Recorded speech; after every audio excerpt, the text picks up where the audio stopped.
Welcome back to the deep dive. Oh, Okay, so we've just sifted through a whole pile of sources on the upcoming Ford Explorer 2026. yeah, and it looks like a pretty interesting one. It really does. It's not just a minor tweak, is it? Our doc suggests Ford's trying to do something tricky here, balancing like serious power, 400 horsepower, with what families actually need in a big seven-seater. Luxury, space, the works.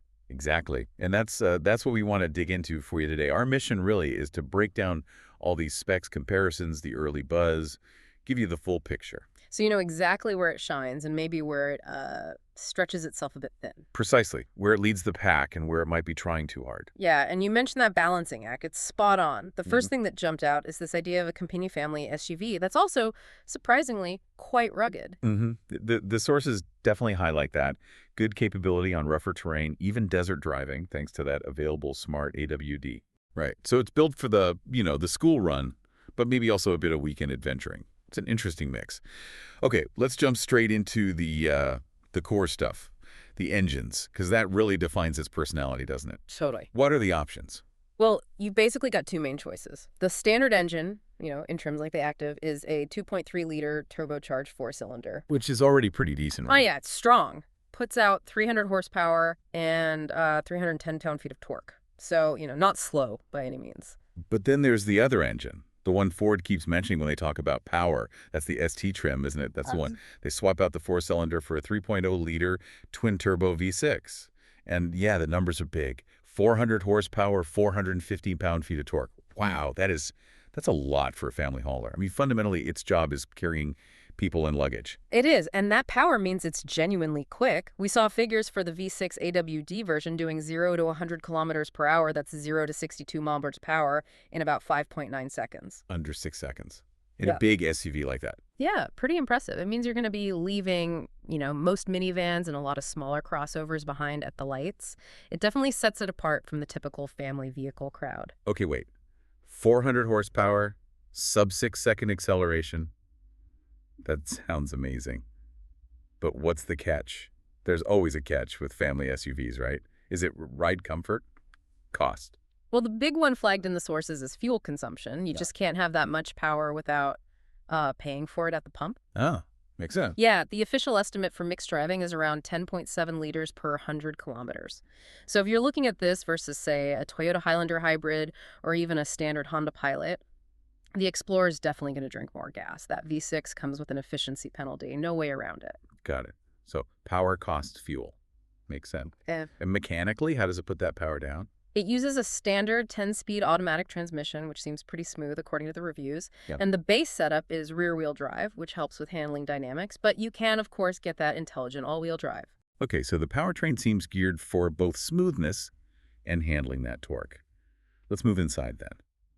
Did Ford manage to make the cabin feel as premium as that V6 engine sounds? That's the million-dollar question, isn't it? Because that's where families spend their time. The sources say the interior is definitely spacious, designed for 7 people, 3 rows. And the front seats get the good stuff. Heating, cooling. Oh, yeah. Heating, cooling, full electric adjustment for the driver and front passenger. Those core luxury touches are there. And the tech. That's always a big focus for Ford. Huge focus. You get a big central touchscreen standard, 12.3 inches. But on the higher trims, it goes up to a massive 15.5 inches. 15.5 inches. Wow. Yeah, it's substantial. And it runs their latest SYNC4 system, which, importantly, isn't just big.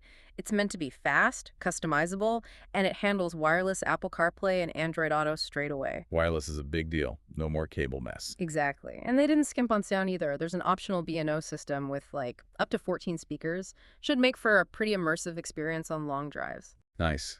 And connectivity for everyone else. USB ports. Yep. USB-A and USB-C ports in all 3 rows, plus a wireless charging pad up front, and you can get a Wi-Fi hotspot, too. They've really thought about keeping everyone plugged in and charged up. Okay. That all sounds good. But you mentioned an aha moment earlier. Ah, yes. The cargo space. For anyone who needs this thing to actually, haul stuff, this is where the Explorer apparently really shines. Yeah. The sources call it class leading. Class leading. How much space are we talking? Give us the numbers. Okay, so even with the 3rd row up, filled with people, you still get 515 liters behind them.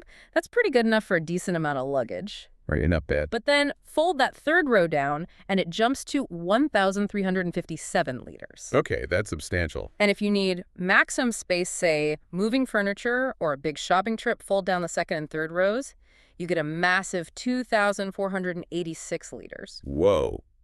2,486 liters. That is huge. It really is. That kind of volume puts it ahead of almost all its direct competitors. It's a genuine advantage if cargo room is high on your list. Masterful use of space, really. Okay, so cargo's a big win. Shifting gears a bit, what about safety? That's crucial for a family vehicle. Yeah. What did the sources say about crash tests and safety tech? Safety seems to be another strong point, carrying over the reputation from the current model. It's expected to keep its NHTSA 5-star overall rating and the IIHS top safety pick status. And those IHS tests are pretty tough, right? Right. Especially that small overlap one. Exactly. Getting a good rating there is important because it mimics hitting something like a pole or tree with just the front corner of the vehicle. It shows good structural strength in a tricky, real-world kind of crash. Good to know. And beyond crashworthiness, what about the driver assistance tech? The stuff that helps prevent accidents, got a comprehensive suite, the standards are there. Automatic emergency braking, with pedestrian detection, blind spot monitoring, adaptive cruise control. But the really interesting feature is the availability of Ford Blue Cruise. Blue Cruise. That's Ford's hands-free driving system, right? Yeah, that's the one. It's a big deal because it allows for actual hands-off driving on mapped highways. The car handles steering, braking, accelerating. You just need to keep your eyes on the road. That's pretty advanced tech for this segment. Definitely a differentiator. So when you look at what reviewers are saying overall, what's the general feeling? There seems to be a consensus forming. Publications like Car and Driver liked the bolder look and those big screens, emphasizing the tech upgrade. Motor Trend mentioned its solid reputation for reliability continues, and that it's still seen as a powerful, practical choice. But it can't be perfect. What are the downsides?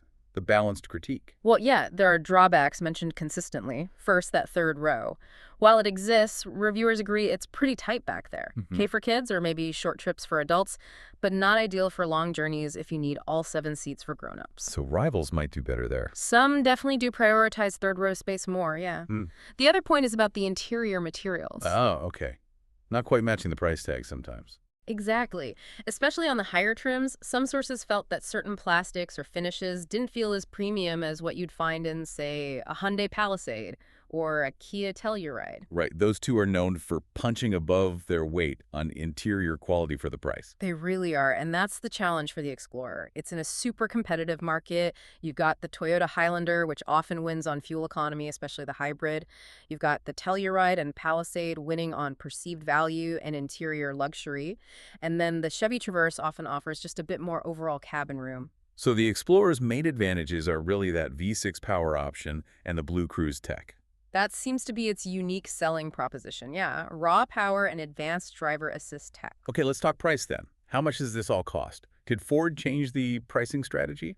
They did make an interesting move at the entry level. The base active trim starts around $38,330 USD, and the sources noted this is actually slightly lower than the previous year's starting point. Oh, interesting. Trying to lure people in.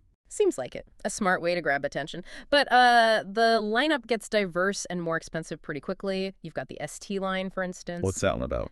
Basically, it gives you the sporty look, the styling, the big screens maybe, but without the big cost and fuel penalty of the 400 HP V6. So looks without the engine upgrade? Makes sense. And then there's one for off-roading. Yep, the Tremor trim. That one's focused specifically on off-road capability. It gets things like a raised suspension, special tires, unique styling bits. That's the one for the weekend rock climbing we joked about earlier. Gotcha. And the top dog, the ST. That's the Performance King. Full-fat V6 power, upgraded brakes, better cooling, and the price tag to match. Starts around $54,900, so quite a jump. It really is a broad range. Right. It's amazing how long the Explorer's been around, adapting like this. It has such a history. It really does. You have to remember the first Explorer launched way back in 1990. It basically created the modern family SUV market as we know it. Wow, 1990. That's quite a legacy. Absolutely. It's an American automotive icon, really. And the fact that Ford keeps investing in it, evolving it like this, shows how important it still is for them. And it's not just an American thing, is it? They build it elsewhere, too. That's right.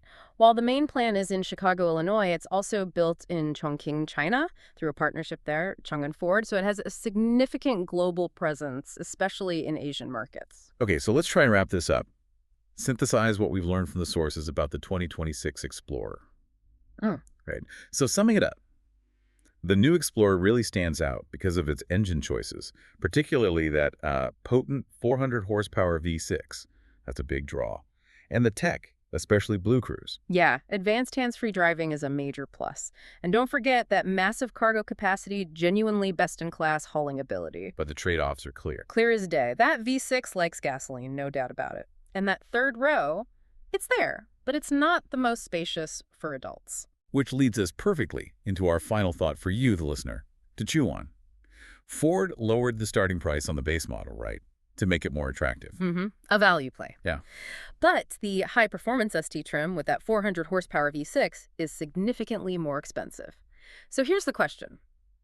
For a vehicle that, let's be honest, probably spends 90% of its life doing school runs, commuting, grocery trips, how much real-world value does that extra 100 horsepower actually add? Yeah, compared to, say, taking the perfectly adequate 300 horsepower engine in a lower or mid-trim and using the money you save to load up on features you will use every day, like that nice B&O sound system or maybe other interior comfort upgrades. Exactly. Is it better to invest in raw power you might rarely tap into, or in the practical luxury and tech features that enhance every single drive? It's the classic heart versus head decision, isn't it? Performance thrill versus daily comfort and features? That's the fundamental question the 2026 Explorer lineup really forces you to confront. Something definitely worth thinking about. That's all the time we have for this deep dive. We'll catch you on the next one.